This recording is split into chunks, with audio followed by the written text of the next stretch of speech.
which is always. Oh, I don't have the ping. I have no idea if we're live or not, Keith. Usually I get a ping. It says live.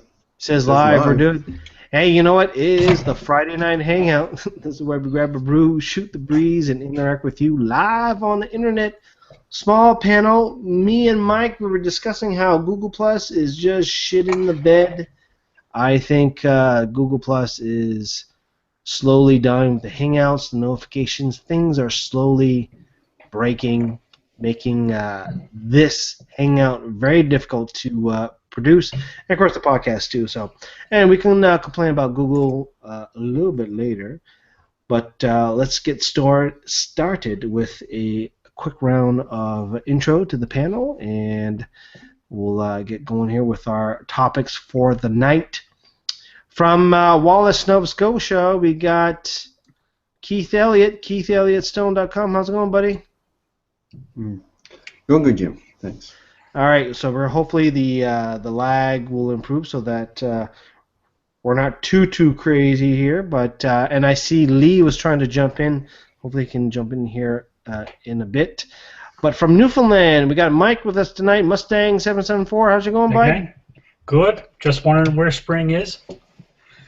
Let me tell you, I don't know where it is. Well, it's coming. At least it's coming slowly, but man, today was just terrible with the rain we had today. We had a nice stiff nor'easter breeze and lots of rain. Keith, how much rain did you think you got in your neck of the woods today?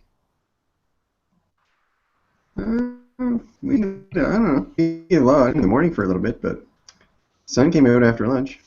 Oh, we had no sun. We all have fog. It blew hard last night. Yeah. Oh yeah, last night was terrible. It was good. Very bad sleep for children and dogs.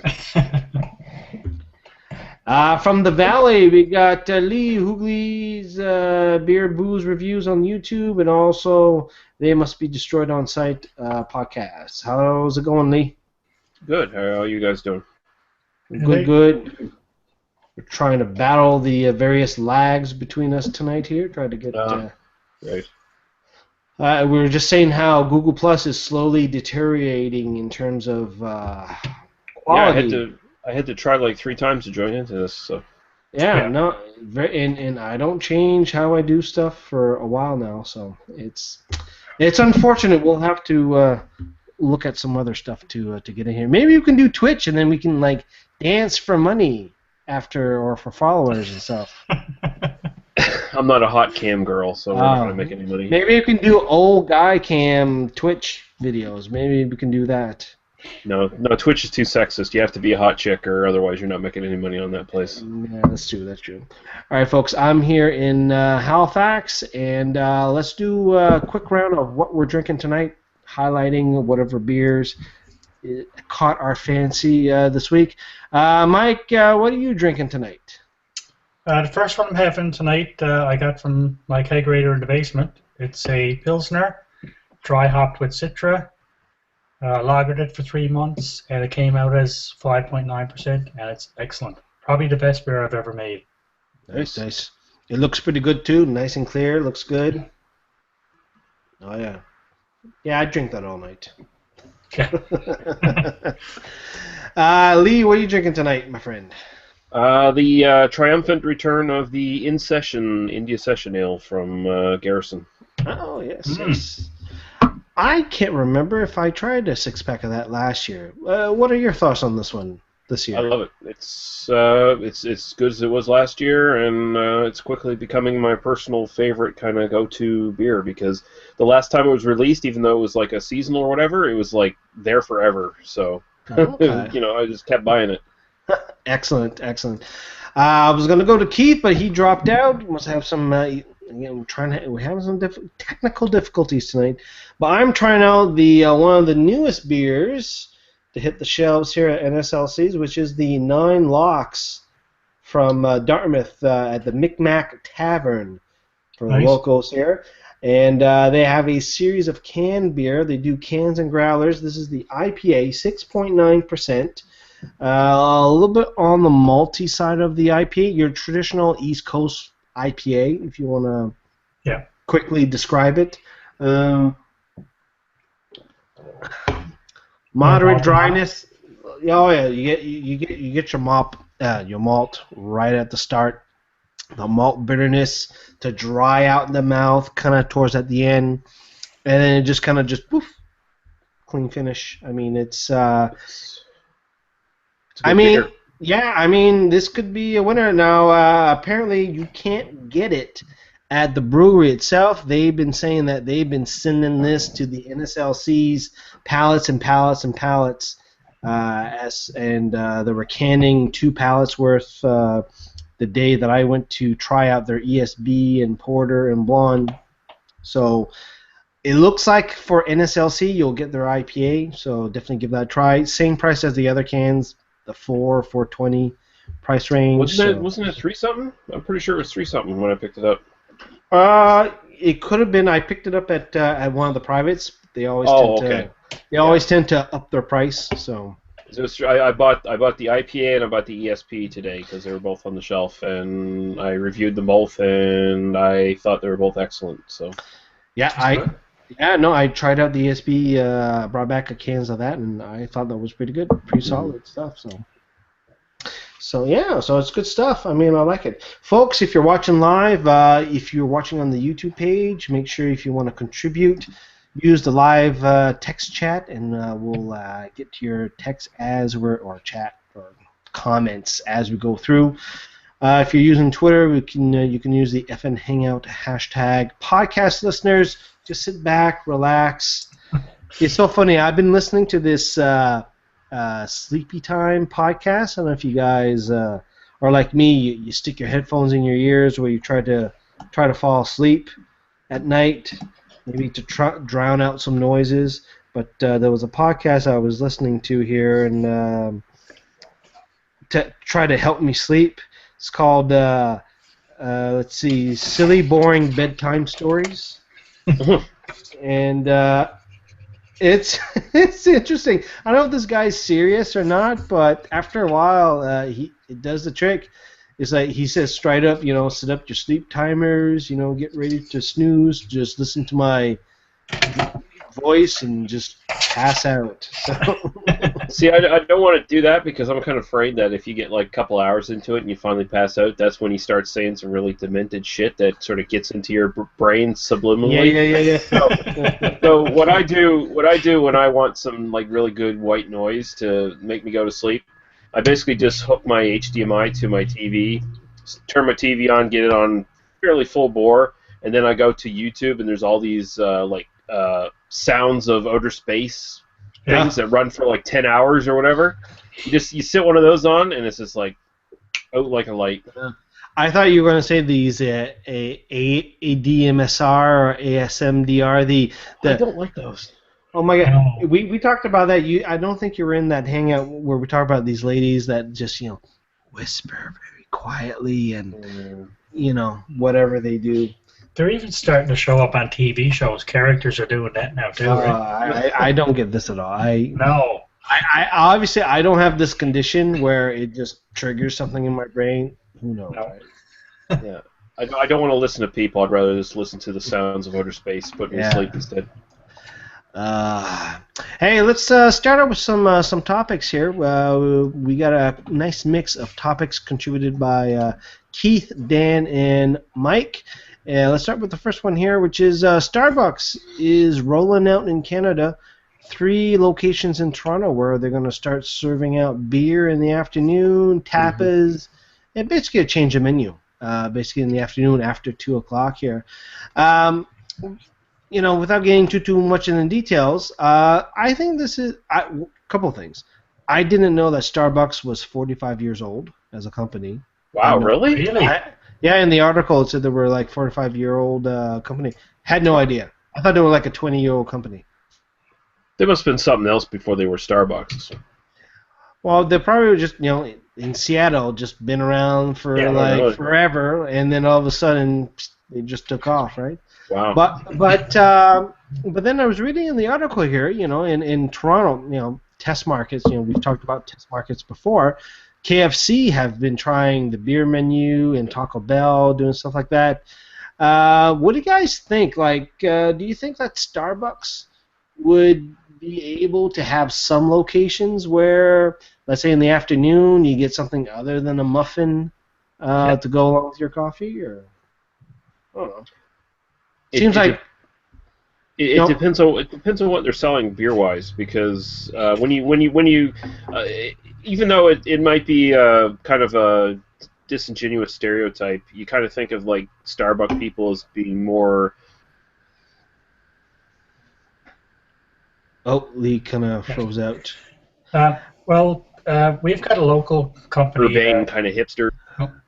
Oh, you froze out as you were describing the Starbucks audience, Lee. I was just going to say, you kind of think of them as being a bit of a stereotypically a bit of more urbane kind of hipster kind of clientele. So if you were going to serve beer in one of these places, it would have to be something crafty, something like maybe like Stone beers or some sort of local craft beer, because they're doing this in the Ontario area or whatever. Like Bellwoods or something like that, maybe having a contract with them. But I have no problem with it. I mean, it's fine if they want to try it. That's great, because you see all these coffee shops now. Tim Hortons is another perfect example, where they're trying to be more than a coffee and donuts place at this point, where they're very much going for like sandwiches to the point now where they're actually trying to put on the pretense that there's some sort of fucking restaurant. So I mean, you know, it might fail, whatever. If they want to try it, that's fine. I mean, at Tim Hortons, all I'm going to do is buy the coffee. I'm not going to touch their goddamn food. But I mean, if they want to do it, go ahead, whatever. Mike, what do you think? I think it'll work. There's a local company here, Coffee Matters, in St. John's area, and they've got probably half a dozen locations now, and they started selling wine in the evenings now. So I know there's a lot of, especially women, will go out for a coffee, and now they can go out for a glass of wine and a sandwich, and it's not just a coffee shop anymore. And they don't want to go to the bar, it's usually too noisy, so it's a coffee shop that you can get wine, sandwich, meals, and it's working. They started probably 10 years ago here with one location. I think there's 6 or 7 now. There's one actually right out back of my house, and it's doing well. Huh. So I could see Starbucks, why not? There is actually potential to turn Starbucks into brew pubs / coffee shops when you think about it, because you automatically have sought after sort of ingredient in a lot of beers these days, coffee. You have that right there, where you could do lots of different infusions and stuff like that. Like even just the sort of culture now of people French pressing stuff into their beer, their existing beers. That is something they could do at Starbucks. They could set up French presses, bring your own beer to Starbucks, and then do the French press on it, and get coffee, different kind of things, infusions into your beer.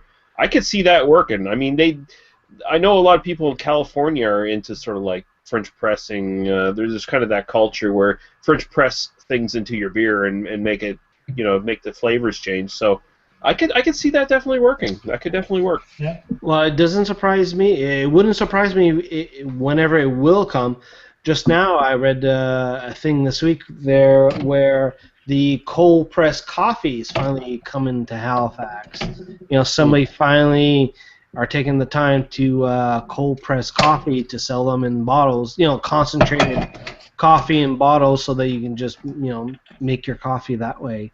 But back to your point, where the cocktail, the concoction, the mixology, that could be coming in. Totally, I mean, and it doesn't have to be every Starbucks. It could be a handful of Starbucks here and there, right? So just where it's allowed. I mean, it's not going to fly everywhere in the U.S. either. I mean, it just happens that Ontario now has the sort of grocery store serve beer in it law kind of thing, and exactly. So things are changing slowly but surely, but Yeah, exactly. Roger on the chat, GC Storm 1, good evening, everyone. I am into the Mr. Robusto from Garrison right now, which is really good. I like it. And have the IPA and ESB from 9 Locks in the fridge. Good stuff, Raj. Good stuff, my man. All right, so let's move on to the next topic here, which is... Now, hopefully everybody read it and read the last line of this article, which is basically was a satire, so none of this is true, but it'd be kind of nice to know this. Canadian Kinder Surprise smuggling ring busted by Americans. And what was really funny about this, as I was reading this, a smuggling ring, seizing 6,000 chocolate eggs in a 500-foot tunnel from BC to Washington State. Everything was good up to that point. I said, well, hang on a sec here. What's going on here? Yeah, my dog was eating the chocolate and found a plastic fox dressed like a queen. I called the police right away. Yeah, well, why are you feeding your dog chocolate in the first place, you monster? Because exactly. Poisonous to dogs.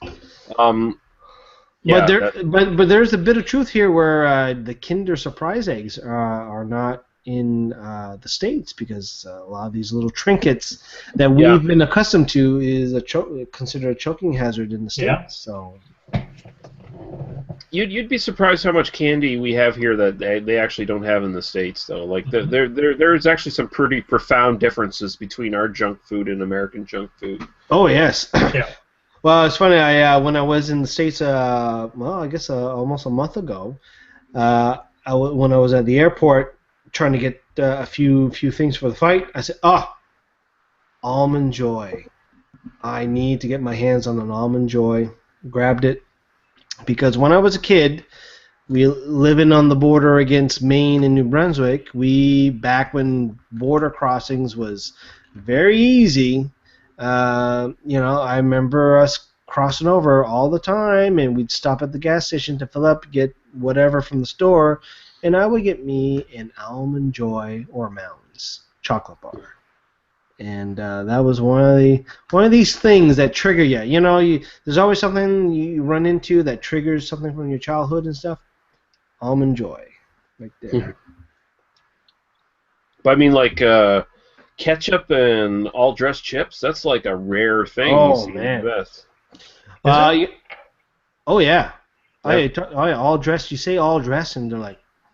Like my friend Average Joe on Rhino's Beer Chat all the time. Like he's an American, and he's like, I saw these all dressed chips when he was up here in Canada, and ketchup chips. He's like, what the fuck is going on? You have no idea what that's where the all dress came from. Yeah. Yeah. Well, and then I saw also the dehydrated green beans. I forget the name of the package.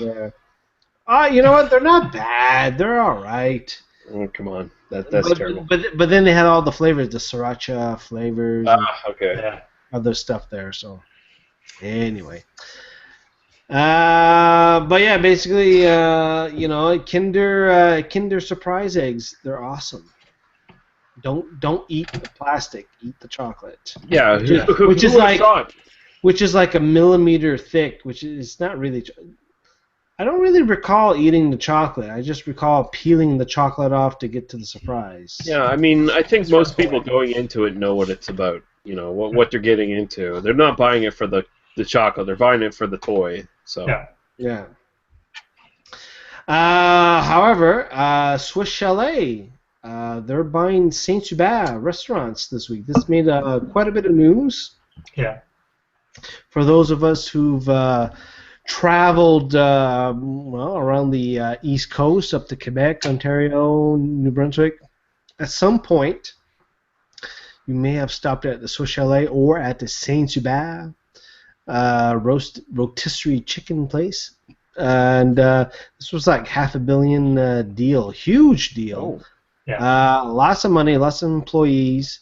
Cara, which is the holding company, they own the Swiss Chalet, the Harvey burger joint, and something else I forget. But boys, as I was monitoring the Twitter feed, a lot of my followers from the Halifax area, they were giving all these negative impressions about Saint-Hubert, and I wanted to ask you guys if you shared those negative impressions of Saint-Hubert chicken, or have you enjoyed a meal, or have you ever stopped in the Saint-Hubert chicken spot there? I mean, years ago I worked on Irving oil tankers, and we used to make a lot of runs to Montreal, and I always thought Saint-Hubert was the Quebec version of Swiss Chalet. Yeah. They have a lot of brands that are everywhere else in Canada, but they're Quebec. Yep. I thought it was the same. I've personally never heard of them, so I've never been. So I don't think, Lee, they ever came to New Brunswick. The farthest they penetrated was down to Moncton. There was one recently in St. John, off the highway, whatever. I think that one closed recently. I think the nearest one. I think there is one in Moncton and Fredericton in terms of the nearest ones, and they're the Saint-Hubert Express. But basically, they were the cafeteria style of restaurant where you go in and you basically it's rotisserie chicken. We want quarter chicken, half chicken, hot chicken. Fries or slaw, that's basically it. There's very basic. But it was good. Very basic. You get, you want vinegar dressing or you want the creamy dressing. I mean, that's the extent of it. They brought you your food quick. It was cheap. You ate. You felt pretty good. You got the hell out. I mean, it's kind of like quite honestly, a step up from a few steps up from like the McDonald's experience. Oh yeah, definitely. When you go in, you know what you're gonna get. It's a good price. You get a good feed, and you get the hell out, right? And sounds like my kind of place, honestly. Yeah, no, it's good. And when we lived in Montreal, the missus in her workplace, she had to, when consultants were coming in from the States and stuff, she need to do the food order for the team and something, whatever. And we do a lot of the delivery of Saint-Hubert, and I can't recall ever having a bad experience in there. So anyway, Saint-Hubert, folks, if you're driving through, if you see it, the yellow and red rooster, I mean, stop in Drummondville, Rivière-du-Loup, Edmundston, Fredericton. So is there a lot of Swiss chalets in Quebec at this point, or not a lot, if not any. Okay, so this would be a good in for them. Definitely. Well, it's funny. The Saint-Hubert that was in Fredericton a number of years ago, there was two instances. There was one location that I knew, like, that was actually my first exposure when I was a teen. I was visiting Fredericton for stuff, and we stopped there.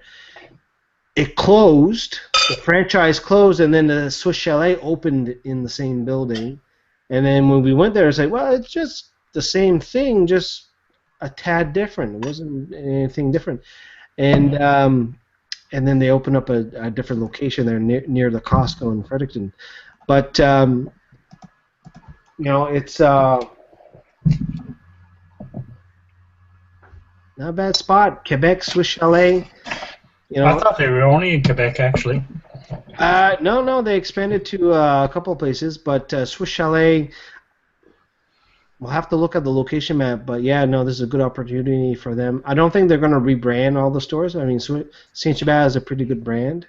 Yeah. Definitely they're a different... everywhere at Quebec, like every couple of blocks there's a Saint-Hubert. Oh my God! Well, around the Montreal area, Montreal, it's crazy. Well, delivery, you get it in like in 10 minutes. It was just crazy.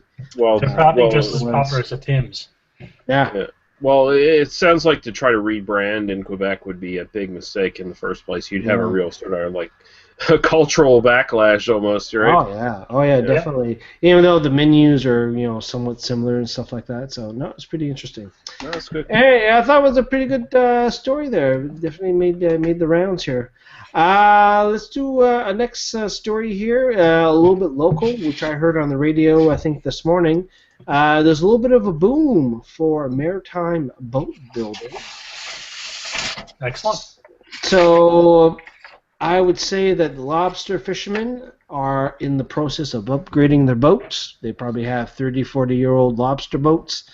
They're in the process of upgrading. They're upgrading to the latest standards, which is probably bigger, more capacity, able to do overnights. And the boat shops or the boat building shops here in Nova Scotia or in New Brunswick, they got they're full. They got like 3-4 years of orders, already booked. So an actual shipbuilding contract in Nova Scotia that actually has come to fruition. Yeah. That's great news. So the big thing they were saying here that, well, at least the radio report was saying, there's a shortage of labor, but it's being helped by the laid-off Albertan field oil and gas workers that are coming back home, and they're taking this $100,000 pay cut to build the lobster boats. I'm like, I seriously doubt that $100,000 was being sent back home to Nova Scotia from Alberta when living in Fort Mac. I think a lot of that check was being spent in Fort Mac. Yeah, and their housing and just wasting away and drinking. Buying their Ford F-150s, 3/4. Yeah, I mean, the thing they don't tell you about going out west, yes, there's a lot of money there, but unless you're fucking smart with it, unless you're doing the bare bones housing and you're saving up your money and you're not going out partying every night, you're not coming back with a lot of money. No, you don't. And at first you heard about that, really, really, living poor, living like a priest out in Alberta, traveling back home with the family. But then after a while, it's like you didn't hear those stories anymore. You heard about, I got my place here in Fort McMurray, I got my truck, and I go home once in a while with the wife and 3 kids, and a lot of the salaries that are reported in the media are pipe dreams too. Yeah. Mm-hmm. Yeah. So I don't doubt that workers, boat builders in Nova Scotia, they're not paid minimum wage. I expect them to be paid fairly well. As if there is a shortage of employment, and the employer has 4 years of orders already lined up and deposits and stuff, I would assume that the workers are being paid pretty good. I'd hope so. That's a legit trade. I mean, you shouldn't be paid minimum wage for that. That's ridiculous. Yeah, exactly, right? So, this thing that Alberta was the land of gold and honey and endless twerking strippers and stuff like that. Hey, Grease Stain on the chat says, poor old oil field workers. He rolls his eyes. Yeah. No, like Mike said, it's like... Wasn't going to last forever. No. And I can't comment on this one. No. Yeah. But he says here on the upside has been a lot of great deals on trucks and toys on Kijiji, or I'm going to on Kijiji, but I can just imagine barely used Ford F-150 or 3/4 ton Dodge Ram, all yours. That's the offshore uniform. Is like a $100,000 truck. Oh yeah. Yeah, $100,000 truck, but my wife and kids, they're in Weymouth, Nova Scotia, and I'm sending my check every 2 weeks while I'm at camp for 14 days on, 7 days off, whatever. Yeah, if I work offshore, I got a Kia Soul. Whatever. Yeah. All right, so PETA made a very bizarre claim about eating chicken. That's people eating tasty animals, isn't it? Yes, that's what it is. Yep, exactly. Yeah. So they're saying here that if you eat chicken, the new chicken, grown with hormones and chemicals and stuff like that, there's plastics and paints. So basically, the males are being born with smaller penises. So if you eat chicken, you'll have smaller penises. Sounds like PETA hasn't done a lot of research on this. You think? It just sounds like another bullshit thing from them, and they don't do themselves any favors when they do shit like this. No.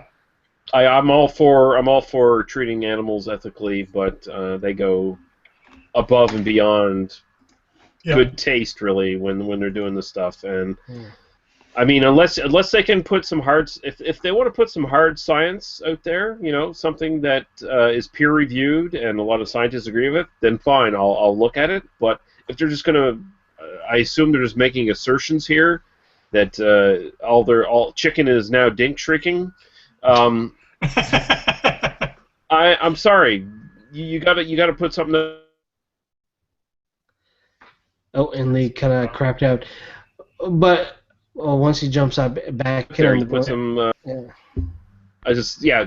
Put some peer-reviewed papers out there, and then I'll actually want to listen to what you have to say. But otherwise, piss off. Yeah. So you kind of lagged out there for a second there, but I wanted to jump in and say that instead of focusing on these chemicals in the chicken, I listened to a very interesting story on NPR. Where there's a current issue right now where the chickens that are growing right now, well, it's all about genetics. So you think about 30, 40 years ago, where the chickens today growing, the meat chickens are they grow basically 4 times as fast in the same amount of time as they did, a generation ago, and genetics and feed and all that stuff, right? So, but they're coming up with they're realizing that these chickens that are growing up so fast, there's problems. There are problems with them, not the ones that are ending up in our freezers or our fridges at the grocery stores, but the ones that stay back and produce the next generation of chickens. Mm-hmm. Because they're so plump and juicy with their delicious meat. They have a whole bunch of issues. They can't stand up. Their joints are all out of whack. They're not very necessarily. They're plump, but they're not necessarily healthy chickens. So now there seems to be a movement to want to go back to get not necessarily to go back in the gene pool to get slower growing chickens. So if you want to buy the free range chickens or the more non-caged chickens that makes you feel a little bit better as you're eating your salad and your chicken. I don't care. Yeah. So which grocer there? Whole Foods, I think, whatever. I think it was, or one of these Whole Foods. They're giving chicken producers a number of years. They need to have their chicken, if they want to sell to Whole Foods, they're gonna have to basically get these different stock of chickens, basically. But there's always a movement to there's always like 10 or 15%. Anyway, it was an interesting story about how the chickens are growing too fast, and maybe that's a different type of area we need to focus on. I mean, it's definitely something people need to pay attention to, but I mean, unless I start seeing really hard fucking science saying that, eating these new super chickens that can't stand up is going to turn your baby into a mutant. Yeah. I'm not interested because PETA has pulled stunts before where they've basically put out just total bullshit into the media, and they need to be confronted on stuff like that. I mean, it's one thing having a cause and a good cause and standing up for something. It's another thing if you're going to be dishonest about your tactics that you use to promote that cause. And PETA has done that more times than not, and they need to they need to be, they need to substantiate everything they say. So. Yeah. Yeah. Agree with you there. You can back up anything that you're going to say, really. Mm-hmm. Grease Stain on the live chat says here, PETA is a horseshit organization, he says. And he also says here, damn, meat birds that grow so fast their legs will break on them. True. I'm looking at guinea fowl myself. PETA doesn't even follow their cause. Yeah, they're all over the place. I mean, isn't it now Coachella season for them? They all dress up in beads and fucking ripped jeans or whatever the hell they do for Coachella or Burning Man. Burning Man, yeah. Or whatever festival's going on in the desert this time of year. Who knows and who cares, right? Yeah. Yeah. All right, let's do a quick round of what we're drinking tonight, folks. If you're watching, you're on the YouTube, put down in the comments what you're drinking tonight. Roger was drinking Mr. Robusto Robust Porter from Garrison. I am drinking one of the newer ones you can find on shelves, which is the 9 Locks IPA, 6.9%. There's, if you go to a brewery, they got the ESB, Blonde, and Porter, which are very tasty in canned format. Lee, what are you drinking tonight? Nope. He's froze. Froze up.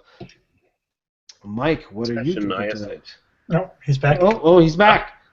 You froze. It's weird. I'm freezing, and you guys are still in real time for me. It's weird. But, there we go. Okay, so you're drinking the Garrison In Session IPA. Yeah. All right, awesome. Mike, what are you drinking? I've gone on to a kitty bitty British IPA. Really nice. It's 5.7%. I've had this several hangouts now. Last year it was really good. Then for a couple of months it sort of changed. It's a microbrewery, so I don't think they're always the same.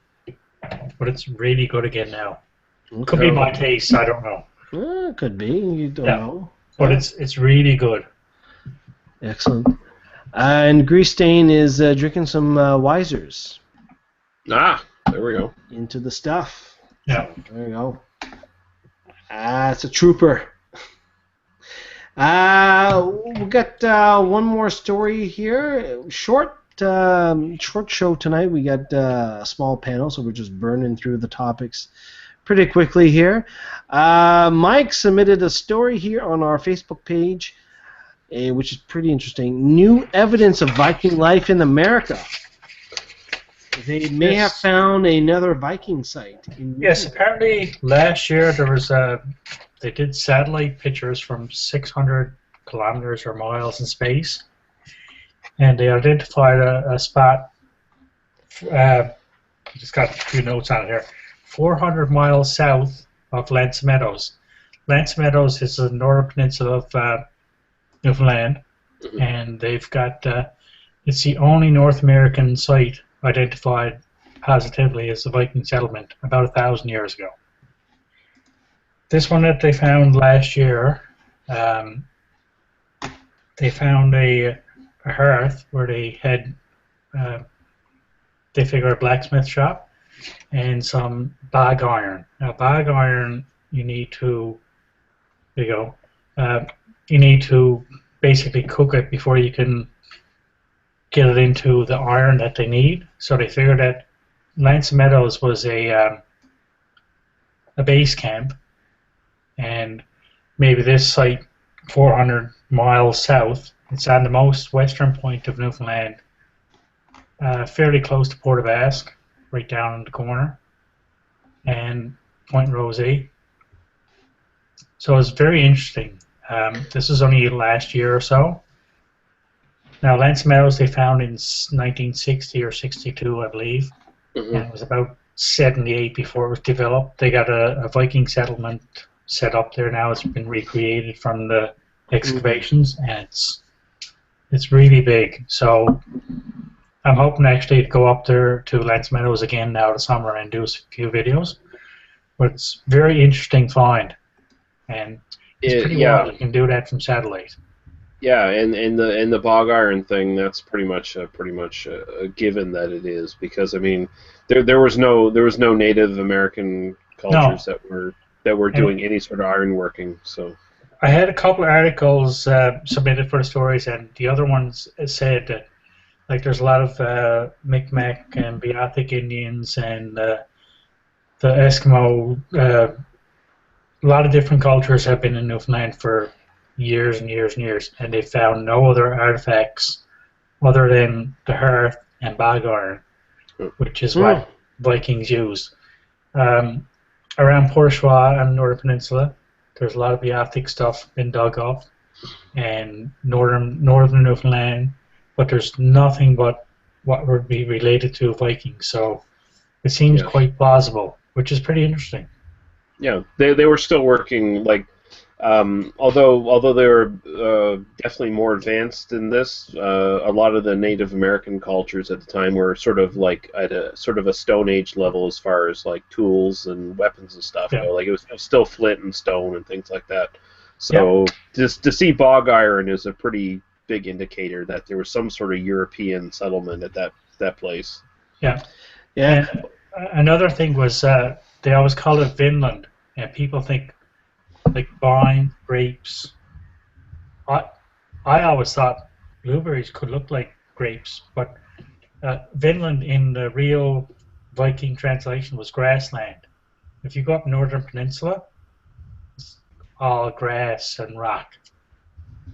So yeah, that's in the sagas, right? So and then they also say that some of the names that some of the Viking explorers gave to certain places were kind of to sell it to other people to colonize the place. Like, oh yeah, this is the place where all the green stuff is. Oh wait, it's fucking Greenland and there's snow and ice. Oh shit. Yeah, but it's a pretty big story here, I must say, and it'll probably take 20 years to develop. But in history, it's really big. Like they've got a couple of British sites in France and that are well documented, but from Greenland to Newfoundland and now to Point Rose, it's big. Yeah, it's the only North American site. Yeah, and to your point, Lee, we're talking about flint and stone.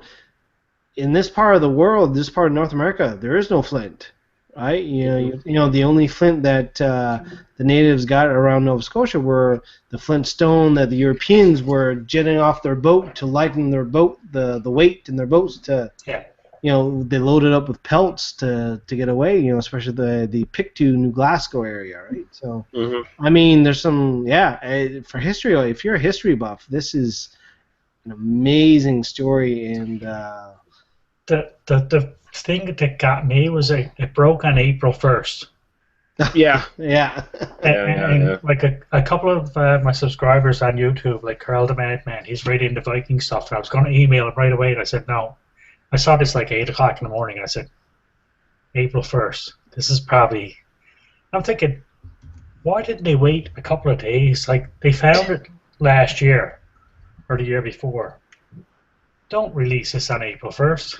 But it is true. I did a bit of research on it all day. Yeah. That's pretty cool. It is. Yeah, that's awesome. That's good stuff here. On the live chat, a lot of activity. Me and Greasting were having a conversation there. We're talking about bushcraft, Nova Scotia Facebook group. Mike, apparently there is one. Cool. Yeah, I know. They keep kind of quiet here. That's Facebook, though, is it? Yeah, on Facebook. Yeah, you're not on Facebook. No, I'm going to have to join, obviously. I think I'm the only one in the world not on it. Yeah, there's only like 12 people in the world that are not on Facebook, and you're one of them. Me and Lee. I'm on Facebook, unfortunately. Lee's on Facebook, and my God, Lee's on Facebook. Lee, do you have a cell phone yet? No, I don't have a cell phone yet, though. But flip phone. Yeah, but Facebook knows everything about Lee because of his Facebook activity, but doesn't have a cell phone, which is ironic. Yeah. You need a burner phone, Lee. You need a burner phone. No, it keeps asking me to add a mobile number to protect my privacy, and I don't see how that's possible. Well, no. Well, actually, it's part of the whole two-step authentication stuff, right? So if you have your if there's 2 steps, then there's 2 more steps that people have that they can find my information from. Well, I tell you, there's a few times that the 2 steps verification kind of helped me a lot there. Yeah. I write all my passwords and stuff down, so I don't. I'm No. never gonna do that. I still use paper and pen, so you know. I have a cell phone, but for $1 billion, I couldn't tell you one number of my number. Man, I have trouble redacting my own cell phone number for people when they want it. So. My wife has it, and my kids, and that's it. Yeah, no, that's it. I don't know it. Just text me. Text, Facebook, Twitter. I mean, there's like 15 ways to get a hold of me in real time, and it's like, why are you even bothering calling? I should check on my phone statement of how many phone minutes I've had. I can tell you in the last year, I should probably do this for giggles.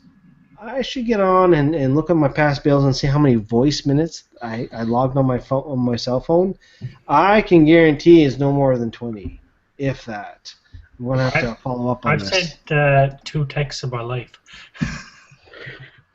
I just don't talk to anybody anymore on my cell phone. Work phone, yeah, I talk to a lot of people, but personal phone, I tell you. You know what? I had just, before we do a round of plus ones, I just saw the story yesterday, about this counselor from Cape Breton who's going public with blackmail allegations. And this Richmond County counselor says that he's a target of blackmail over expense reports recently released to the public. So he's a counselor. So they released the travel expenses on public servants. And in 2014, apparently, there was a $1.29 phone charge from his hotel to a phone number that was associated to a male escort agency. Ooh la la. So, $1.29. So he believes he paid back for the expense, but can't remember. The memory just suddenly goes when it's a gay prostitute thrusting his crotch into his face. That's great. So honestly, I don't know. It's like, first, why are you making phone calls from a hotel phone? You have a paid phone from the municipality for one. He could have dialed the wrong number too. I mean, yeah, it's possible. We learned that in Pictou County there was a bed and breakfast joint that specialized in BSDM services. Oh, really? Oh, you missed that? What? Yeah, apparently I missed that one. Holy shit. Yeah. So you had a bed and breakfast that had the fucking chains and freaking harness that you just sit in the air. So this thing you just So So apparently that's their bed and breakfast, and if you needed those additional services, that was there provided, and that was going on in Pictou County, and then somebody with loose lips, probably the police, ratted them out, and then now everybody knows what they're doing in their homes and stuff. But which is the ironic part is that they just need to apply for the permit, and then once they get the permit, like everything's fine. Yeah. Like don't people know? Haven't people watched like the Kink TV show from a number of years ago, 10 years ago, that Nova Scotia has a very odd subculture? Haven't people just gotten to the point where just keep your nose out of other people's damn business? Consenting adults can do what the hell they want if they're not hurting anyone else. And if a bed and breakfast wants to give those services to people, then that's great. And if you're not into that, don't go to that bread and breakfast, or don't go to that bread and breakfast and ask for those services. I mean, it's not hurting anybody. It's not destroying the morality of the community or any bullshit like that. It's just stupid. And it's just the kind of thing that gets soccer moms all worked up, and people who watch Oprah too much getting worked up, and it's just nonsense. Just get over it. Stop trying to stick your nose in other people's business, because they're not hurting you. you're trying to be offended by something is what it about boils down to, and it is pathetic. Yeah, exactly. Yeah. So, anyway, nay on the blackmail attempt. Basically, back to Cape Breton there. So, anyway, I just saw that in passing. People want to check that out. That's on the okay. The thing about Grease Stain says here. The thing about the fellow in Richmond wasn't about the money. It was that it was a male escort service. That's got the people in Richmond County all worked up. Yeah. So, yeah. Yeah, I mean, I don't know. I have to listen to the interview. I'm just reading the text from the story on CBC, so I don't know. If it's a thing where he's using the people's money to do it, then there's a problem there. But otherwise, who gives a goddamn crap? Like, let he might be a politician, but let him have his private life. For God's sakes, it's stupid. Exactly. Or you do like me, you go to Vegas and you get your stack of cards of ladies right here. I've been slowly going to their websites. I've been currently looking at Jill, her $99 happy hour at VegasEscorts.com. I've been checking that out, and I still don't know what's the difference between the 99 2-for-1 and the 69. There's some pricing scheme here I just don't get. I just don't get with these cards here. Anyway, let's do a quick round of plus ones. This is something that you saw recently that you want to share everybody. Mike, do you have anything you want to share with everybody? I do actually. As you know, I hike the East Coast Trail quite a bit. Mm-hmm. I recently found a guy, Randy Best. He hikes the East Coast Trail. He actually did it from north to south. It's like 315 kilometers. And his videos are not like your typical YouTube video where you show nice scenery and I'm camping, this is what I'm cooking. Mm-hmm. He goes from this section is 11 kilometers long. 1.3 kilometers, here's a water source, it's a class 3, and he's got a spreadsheet. I don't have a link to his spreadsheet, but if you go to Randy Best on YouTube, you'll get to his spreadsheet. But his main thing is, here's a good campsite, if you got a tent or a hammock, here's a decent water source, here's a really good water source that's probably good all year round, and if you wanted to do the East Coast Trail, it's really good. Eventually, I'd love to do a through hike on it. Like I say, it takes 2 to 3 weeks, and I've done most of it as sections, and water source is a big deal. Everything else you can go with, but if you see a river, do you need to? There you go. Yeah. You see a little stream, and you spend 20 minutes getting a little bit of water out of it, then you walk 5 minutes and there's a big river. I've come across that, so it's a really good site. Okay, excellent. Oh, we'll definitely check that out. That's probably more interest to me than anybody else, but it was a plus one for me. That is good though. When you're hiking through the woods or whatever area, you need to know how good the water sources are that are near you. Because I mean.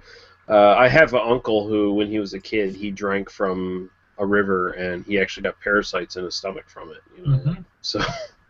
Yeah, and there's a lot of rivers. If you're not sure of the area, like I did a video this morning, and there was a waterfall, and 50 feet away was 30 or 40 cows. So, you want to drink that? No. No. Excellent. All right, so you saw the video, folks. Randy Best, East Coast Trails. Search for that on YouTube. Be able to find his channel pretty quick. Lee, you got a plus one to share with us? I guess maybe I could mention a series I just watched on Netflix. It's a very short British sort of mini series. I basically just watched it early this morning, just sort of picked and choose randomly. It's called The Driver. It was from 2014. It stars, I think his name's David Morrissey. I guess he played the governor or something on Walking Dead. But it's this series. He plays a cab driver who's sort of fed up with his sort of lot in life. So he falls in with this crime lord played by Colm Meaney, who played Chief O'Brien in Star Trek: The Next Generation. Yeah. So he basically falls in with this crime lord's group, being basically the personal driver for him, and it's a 4-episode series, and it's essentially really well done. Like a couple of developments are a little unbelievable, but for the most part, the acting is really stellar, and it focuses more on the effects of what going into crime would do to your family. You know, how that would negatively affect your actual family life, and I thought it was really well done. It felt very gritty and real, and again, like I said, stellar acting in it. And it's only 4 episodes, so it's only a few hours of your time. It's worth checking out on Netflix. It's pretty good. All right, excellent. My plus one is basically a podcast for those of you who listen to. There we go. Yeah, I don't know how that happened. If you want to listen to a podcast that is kind of interesting, podcast called Surprisingly Awesome. I think we mentioned this once before, but the latest episode number 10, Circle of Fifths. So if you are a failed music student such as me, they do more for you to understand music, scales, pitch, and chords in like 10 minutes than I tried over like a period of a year. It's insane. And it's a really good episode. I totally recommend you download it or stream it from their website like right now after the show's done. It's only a half an hour. Like, it'll blow your mind, some of the stuff here. So it's pretty interesting. The other thing I wanted to mention is that Star Wars: Force Awakens available for streaming off of iTunes. Buy it now. Yeah.